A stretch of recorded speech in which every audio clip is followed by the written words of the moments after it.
البنات؟ ان شاء الله تكونوا ملاحنا ولا غير لاباس. الحمد لله راني في نعمه. جيت اليوم بوصفه الشاربات، وصفه المحلات تجي هايله ما شاء الله. واش فيها الوصفه؟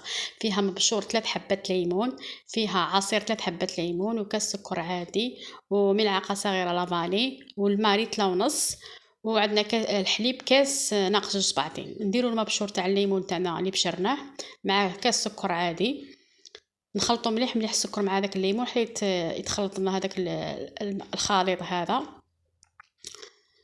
باش نزيدو لافاني نخلطو غير بيدينا برك. هذا ما كانش راه نحكو هذاك المبشور تاع الليمون مع القارص، ولا غير تجي واحد الشربات بدون اضافات، تجي شربات منعشه الله يبارك ما شاء الله. جربوها واذا عجبتكم تخدموها في رمضان هذا. ونزيدو ملعقه صغيره تاع قهوه لافاني بودر ماشي سائله. هاي نحرك هنايا كامل هذوك القارص مبشور القارص مع السكر، وتنشربوها بارده البنات. هذه الشربات تبردكم تبرد، خلوها تبرد ايتو باش تستهلكوها. البنات اللي ما دارت لي جيم دير لي جيم، ما دارت ليش كومونتير تخلي لي كومونتير شباب كيما هي، ما دارت ليش ابوني دير لي ابوني فضلا وليس امرا البنات. راني حكيتهم هكا. وصفه سهله مهله، تقدري عندك بنتك في عمرها 15 16 17 ما ديرها تخدم لك هذه الوصفه.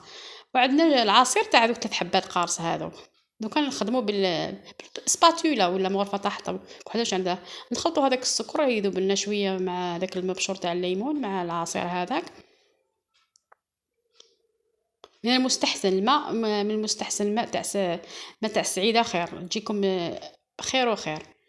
اذا ما عندكمش ماء تاع السعيده ديروا ماء نورمال تاع الحنفيه.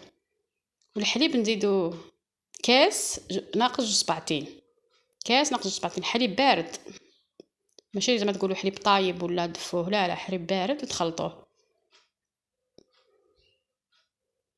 يخرج لكم ما شاء الله اكثر من ريتله ونص هكاك.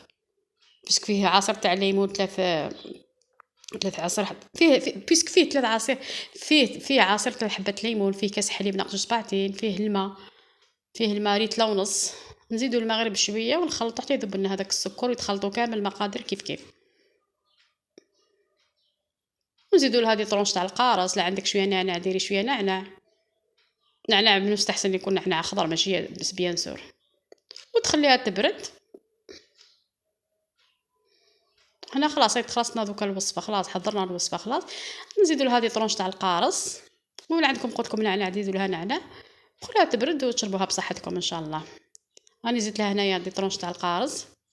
هنا يتساحلي بيسك راه ما يرفدليش انايا ريت ونص هذا الغامكه هذا. راني جبت هذيك الشربات كنتو تشوفوا فيها والله ما شاء الله شهيتكم بالجنه، يعني تمسح لكم على القلب. نقول لكم البنات جمعه مباركه وترحموا على الام تاعي فضلا وامرا. ونقول لكم من الملتقى ان شاء الله مع وصفات اخرى. ولا غير تجربوا البنات هذه الشربات غير ما شاء الله، شربات هايله منعشه ستوت كانت بارده ولا غير تحمس لكم على قلبكم. هاي نشهي فيكم ونزيد باش تنوضوا تحضروها العشيه هذه ولا دوكا. نقول لكم باي باي، نحبكم في الله، الى الملتقى.